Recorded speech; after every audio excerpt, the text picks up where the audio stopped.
Hello दोस्तों। तो स्वागत है आपका एक और नाइट ड्राइव वीडियो के साथ। और वीडियो में हम बात कर रहे थे man Atal leopard of Rudraprayag, जिसका हम आज हम इसका अगला पार्ट शुरू करेंगे। अब कहानी में हम पहुंचे थे कि अब आइबर्सन ने जिम कॉर्बेट, अब जिम कॉर्बेट की मैं पिछले गाने में मैं जिम कॉर्बेट के ज़रिए ही बात कर रहा था, तो इस कहानी इस स्टोरी में भी वैसे ही बात करूँगा। अब आइबर्सन ने जवाब दिया था कि तुम कि निराशावादी हो, पुराने निराशावादी, ठीक है। अब इससे आगे की जो कहानी है वो हम शुरू करते हैं। अब आइबर्सन सभी तरह के लैंप जलाने में माहिर हैं। अब उन्होंने क्षण भर में ही पेट्रोमैक्स जला दिया था। अब दोस्तों, पेट्रोमैक्स की वीडियो मैंने बना रखी है और बताया भी है कि पेट्रोमैक्स किस तरीके से होता है, तो जाके एक बार ज़रूर चेकआउट करो यार वीडियो को। तुम वीडियो को देखते हो, किसी वीडियो को देखते हो तो किसी वीडियो को नहीं देखते हो। दोस्तों, मेरा चैनल एक ही टॉपिक पे है, तो प्लीज़ अगर आप लोग सब्सक्राइब करते हो तो प्लीज़ उस और वीडियोज़ को भी देखा करो। तो अब आइबर्सन ने उस पेट्रोमैक्स को कुछ ही सेकंड में जला दिया और उस पेट्रोमैक्स में पंप मारा और शंकाओं को हवा में उड़ाने लगा, जो जिम कॉर्बेट ने आइबर्सन के सामने रखी थी। अब क्योंकि अब चुप्पी में आइबर्सन को भी शक होने लग गया था कि मैं उनकी जो उन्होंने मेरे डाउट के लिए एक चुप्पी साधी थी मैंने, यानी कि जिम कॉर्बेट ने। तो अब इसके आगे आइबर्सन ने कहा कि उनको मेरी इस चुप्पी से शक होने लग गया था। अब हम मैदान तक जितनी तेज़ी से जा सकते थे चले गए। अब हमने जो फंदे के धागे और गुस्से से भरे तेंदुए से बचने के लिए घूमकर शिकार के ऊपर की तरफ पहुँचे। अब हम उस दीवार के ऊपर चढ़े और नीचे मैदान में छेद देखा तो वहाँ पिंजरा नहीं था। और जब हमारी उम्मीदें बढ़ रही थी, पेट्रोमैक्स की तेज़ रोशनी पिंजरे पर पड़ी। अब उसके जबड़े बंद और खाली थे।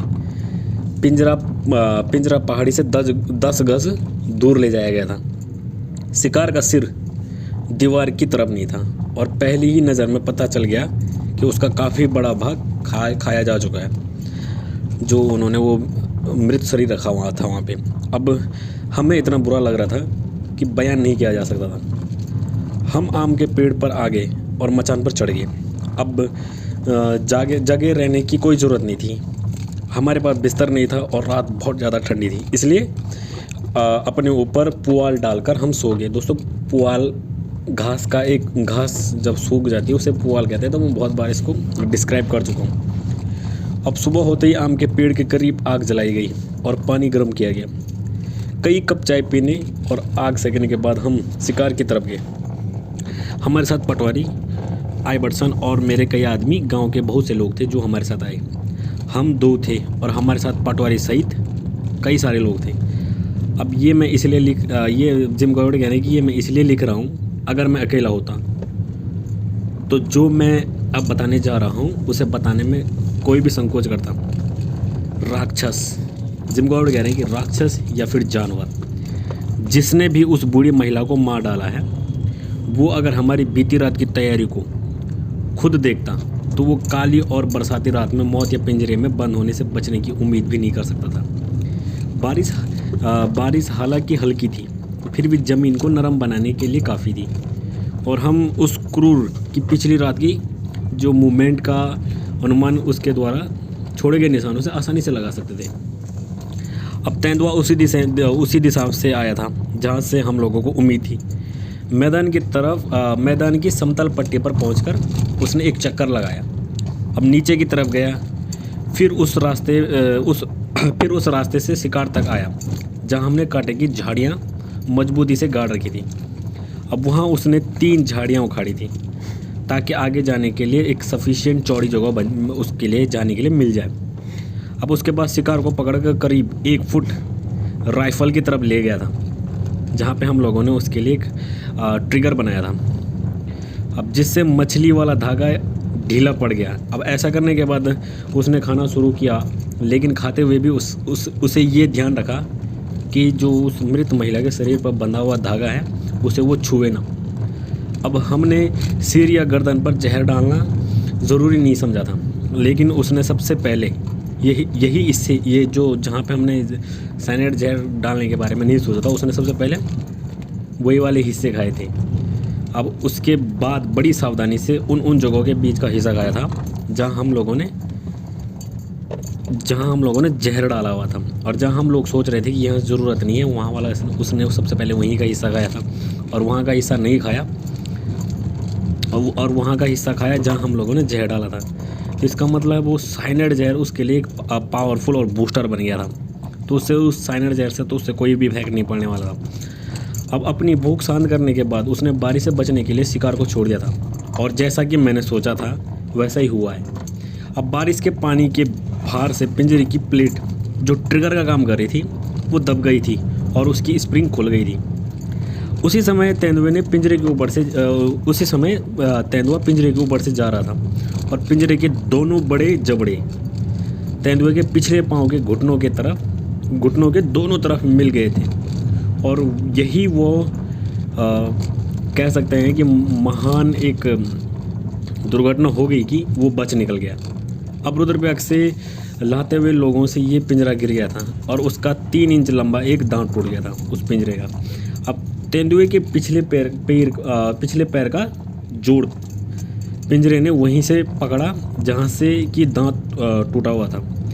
अगर ये नहीं टूटा हुआ होता तो उस पाँव दांत के ठीक नीचे आता, जिससे तेंदुआ पिंजरे से चिपका रहता, और उसे वहाँ से रिलीज होने की कोई संभावना या कोई पॉसिबिलिटी नहीं थी। फिर भी उसका पाँव इतनी अच्छी तरीके से पकड़ में था कि वो 40 पाउंड वजन के पिंजरे को उस गड्ढे से निकाल गया जिसमें हमने उसे गाड़ा था। अब साथ ही वो उसी पहाड़ी के नीचे करीब 10 गज दूर ले गया था। अब पिंजरे में तेंदुए के स्थान पर, तेंदुए की जगह पर पिंजरे के जबड़े पर लगा हुआ बालों का गुच्छा और खाल का एक बड़ा टुकड़ा था, जिसे बहुत बाद में फिर अपनी जगह लाकर ही हम लोगों को संतोष हुआ। फिर भी तेंदुए के ये कारनामे भले ही बिलीव करने लायक, अविश्वसनीय कह सकते हैं, या फिर विश्वास न करने लगे, इनमें सच्चाई है कि ऐसे काम केवल वही पशु या जानवर कर सकते हैं जो 8 साल से मैन ईटर हो रहा हो। अब खुले मैदान से बचना, शिकार तक किसी झाड़ी के अंदर से पहुंचना, या फिर कांटों की झाड़ियों के उस स्टॉपर को निकाल कर अलग करना, शिकार को अपनी सुविधा के अनुसार उस जगह से बदल कर भोजन करना, जिन हिस्सों पर जहर डाला हो उन्हें नहीं खाना। और साइनाइड जहर का अब उसे एक्सपीरियंस हो गया था, और इस जहर में गंध भी बहुत ज़्यादा होती थी, और उसका हर तरह से बचना स्वाभाविक और नेचुरल था। अब पिंजरे के स्प्रिंगों के छूटने का जो कारण मैंने बताया है, उसके बारे में मैं पूरी तरह आश्वस्त हूँ कि यही कारण सही है। अब ये मात्र संयोग था कि जब तेंदुआ पिंजरे के ऊपर से गया, उसी समय बारिश के पानी के अतिरिक्त एक्स्ट्रा भार से पिंजरे के जबड़े बंद हो गए थे। पिंजरे को खोलने के बाद जब एक मृत महिला के रिश्तेदार उसकी देह को, जो हिंदू धर्म के अनुसार अंत्येष्टि होती है, के लिए नहीं ले गए, तो हम लोगों ने वेट किया कि उसके बाद हम रुद्रप्रयाग के लिए चले गए। हमारे लोग हमारे पीछे आते रहे। अब तेंदुआ रात को उस आम के पेड़ के नीचे भी आया था, क्योंकि पेड़ के पास जहाँ खून का कुंड था, अब बारिश में वो बह चुका था। वहाँ उसके पंजों के निशान भी थे। हमने इन निशानों का पीछा किया, जो नीचे यात्रा मार्ग तक हम लोगों को ले आए। अब यात्रा मार्ग पर भी 4 मील दूर बंगले तक उस तेंदुए के पग मार्ग या उसके पैरों के निशान थे। अब यहाँ दरवाज़ों के खंभों की जड़ पर उसने ज़मीन में पंजे मारे हुए थे। वो बंगले से फिर नीचे सड़क तक जाने के बाद कुछ मील भर इस यात्रा मार्ग पर चला, जहाँ मेरा भोटिया दोस्त अपनी बकरियों के साथ टिका हुआ था। यहाँ इस मैन ईटर ने एक बकरी मार दी थी। आपसे जो लोग राइफल लेकर दुनिया के किसी भी कोने में इस तरह के अभियान पर निकल चुके हों, उनसे मुझे ये कहने की आवश्यकता नहीं है, जिम कोड ऐसा कह रहे हैं कि आप में से जो भी लोग राइफ़ल लेकर दुनिया के किसी भी कोने में इस तरीके से इवेंट पर निकल चुके हो, उन्हें उन लोगों को मुझे ये कहने की आवश्यकता नहीं है कि असफलताओं और निराशाओं से मैं आहत ज़रूर हुआ हूँ, लेकिन इसमें मेरी जो निश्चय संकल्प शक्ति है वो मेरी मजबूत होती गई।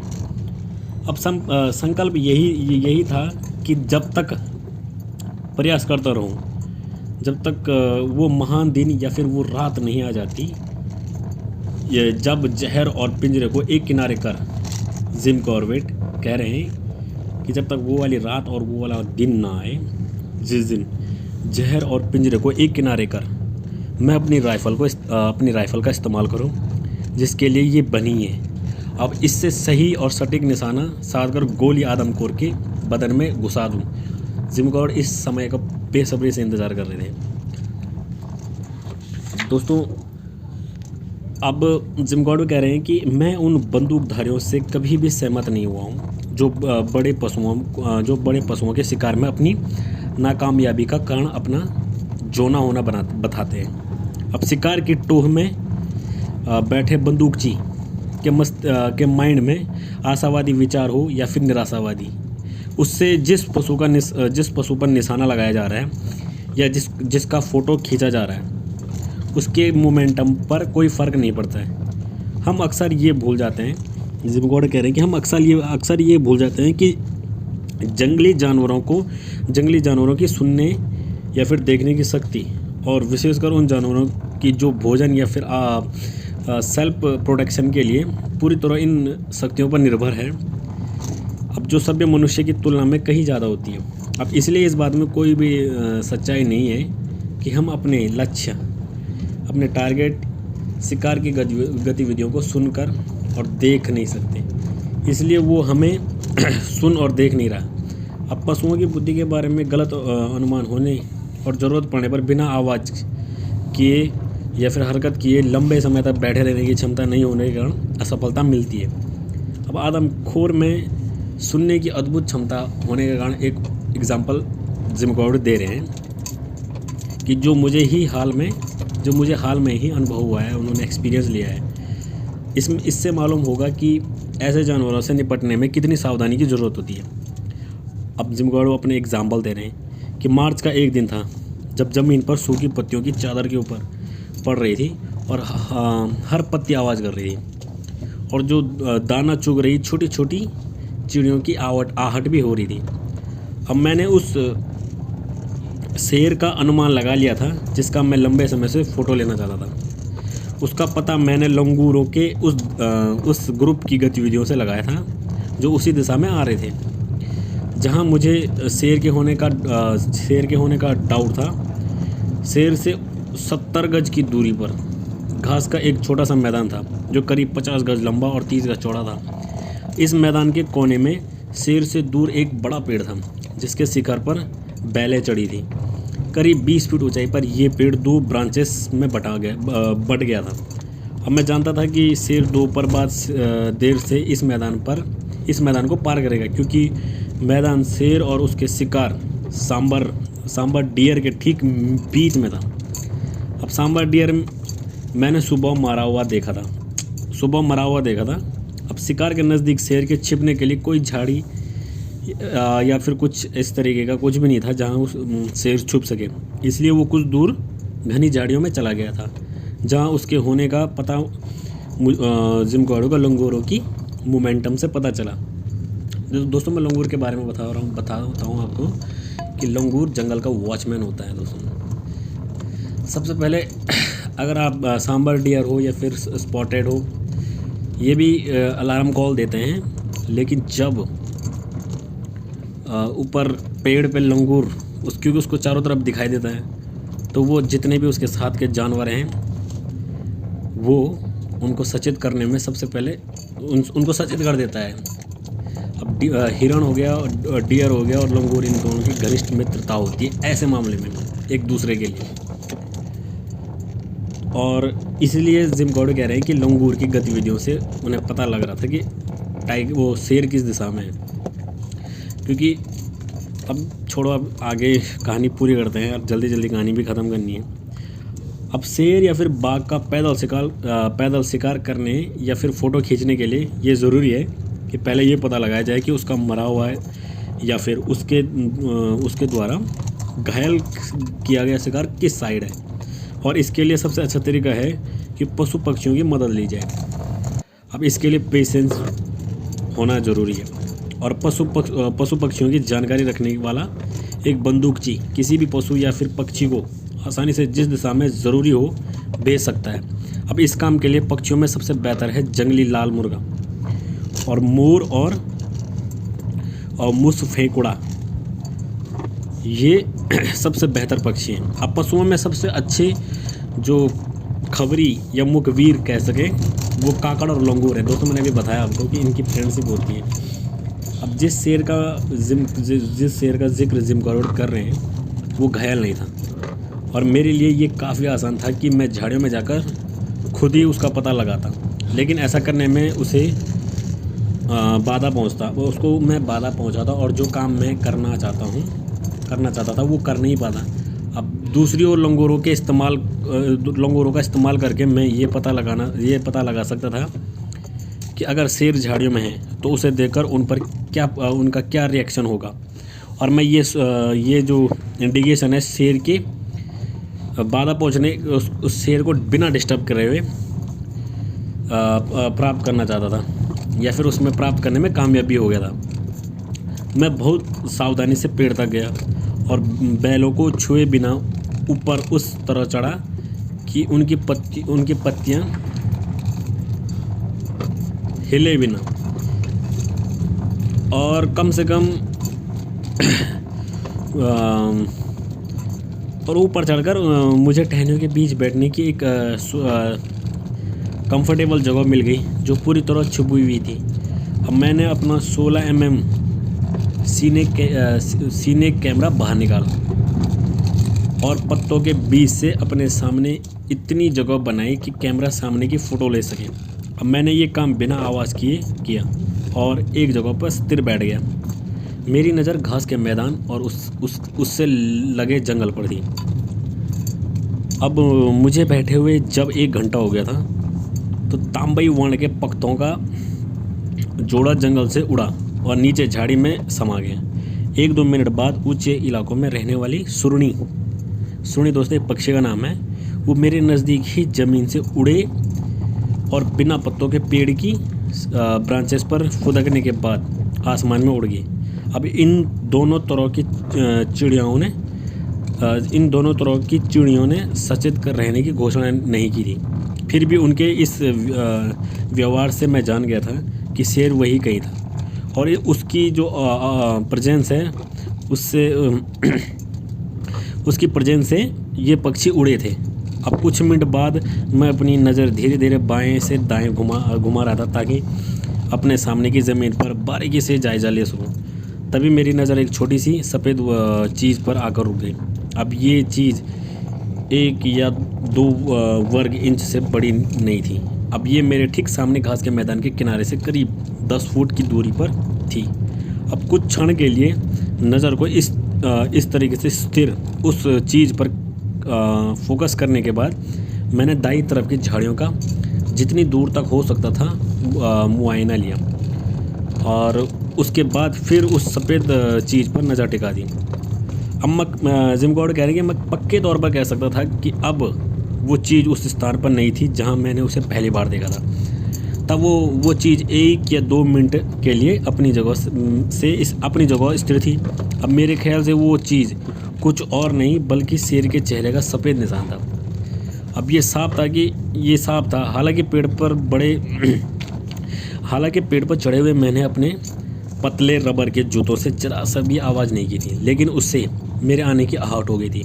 और जब उसका शिकार पर जाने का समय हुआ तो वो सूखी पत्तियों पर करीब 17 गज तक आराम से चलता रहा और वहाँ रुक गया जहाँ उसे आहट होने का डाउट हुआ था। अब यहाँ पर आधा घंटा बिना हिले ढुले लेटे रहने के बाद वो खड़ा हुआ। अब अपने बदन को उसने ताना और अंगड़ाई ली और उसके बाद उसको जब फील हुआ कि कोई खतरा नहीं है, तब वो घास के मैदान की तरफ चल गया। अब यहाँ वो खड़ा रहा। अब पहले उसने सिर दाएं और फिर उसके बाद बाएं साइड घुमाया।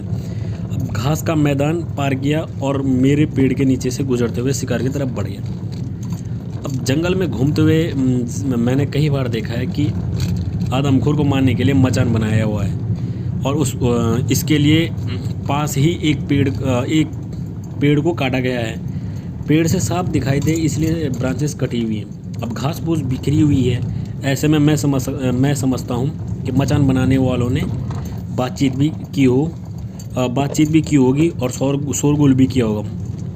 अब इसमें कोई डाउट नहीं है कि बाद में यही लोग कहते हैं कि वो सैकड़ों बार मचान पर बैठे हैं और शेर या फिर तेंदुए की प्रतीक्षा या उसका वेट कर रहे हैं, लेकिन उन्हें वो जानवर नहीं दिखाई दिया। अब वो लोग मान लेते हैं कि वो ये करने में असफल रहे।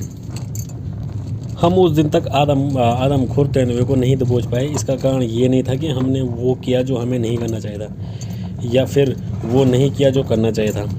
ये केवल हम लोगों का भाग्य ही था या फिर दुर्भाग्य, जिसने बैटरी समय पर उपलब्ध नहीं होने की दी।